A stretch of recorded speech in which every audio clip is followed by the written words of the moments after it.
صباح السعادة. أنا زيك وفي حيرة كل يوم هنطبخ إيه النهاردة، فحبيت أنزلك بقى الفيديو بدري أوي.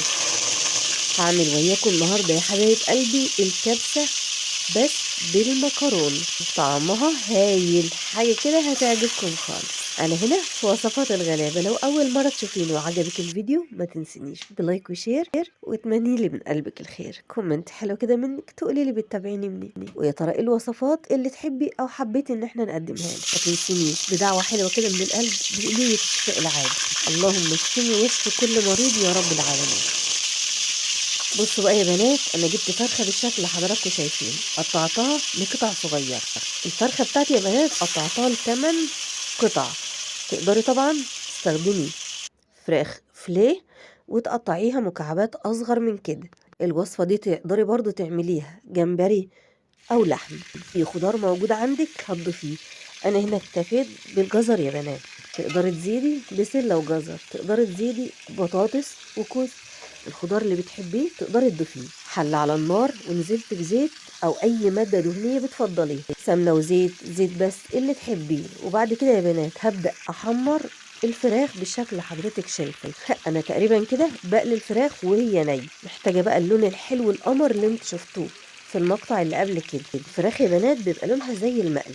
نزلت بقى بمعلقه من توابل الكبسه، فلفل اسود عشان زفرت الفراخ، ومعلقه من الملح. هنا يا بنات الملح عينك ميزانك. بشرت بقى يا بنات الجزره او جزرتين وضفتهم. وهنا بقى ما حبيتش ان ابقي اي فتفوت، حطيت الرجلين والكبد والقوانص. بصي كل حاجه هتضيفيه. طب لو عايزه تعملي شويه شوربه تقدري تجيبي الاجنحه والرجلين والرقبه وتعمليهم شوربه، هتبقى هايل. الصلصه من اللي احنا كنا مصلصلينها في التلاجة وعينينها في الفريزر مش في التلاجة، على معلقتين كبار كده من الصلصه يا بنات. وهبدا ان انا اقلب الخلطه القمر اللي انت شايفاه. ازود بقى شويه من الميه، ميه عاديه خالص من الحنفيه. طبعا لو حاطه هنا خضار ويا الفراخ وضفت الصلصه دي او الصوص اللي انت شايفاه، تقدري تاكليه كوجبه كده جنب شويه رز بشعريه او رز ابيض. انا جبت بقى شكاره مكرونه، كيلو مكرونه يا بنات، وهبدا ان انا اضيفه على المبكبكه او على الكبسه اللي احنا هنعملها ويا بعض النهارده. وصفه النهارده هتبقى مبكبكه او هتبقى كبسه، اللي تحبي تقولي عليه قولي. استخدمت المكرونه الهلال يا بنات، شكل هلال. وهنا هبدأ يا حبايب قلبي انزل بكيس المكرونه بالشكل اللي حضرتك شايفاه، يا دوب كده الصوص يغطي المكرونه.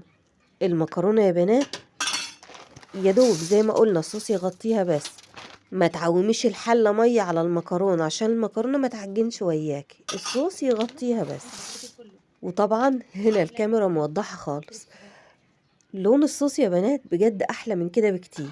ما تنزليش خالص بالمكرونه غير لما تلاقي الصوص غلى معاكي وبدأ يغلي كده اكتر من مره، وده طبعا عشان المكرونه تستوي على طول. الفراخ ما شاء الله استوت تماما. المكرونه يا بنات ما بتاخدش اكتر من 10 دقايق، وبكده الوجبه بتاعتنا تقريبا كده خلاص خلصت. تقدري تقلبيها او ما تقلبيهاش، انا هنا بقلبها بحيث ان الصوص ينزل ويتغلغل في جميع انحاء المنطقة اللي في الحل.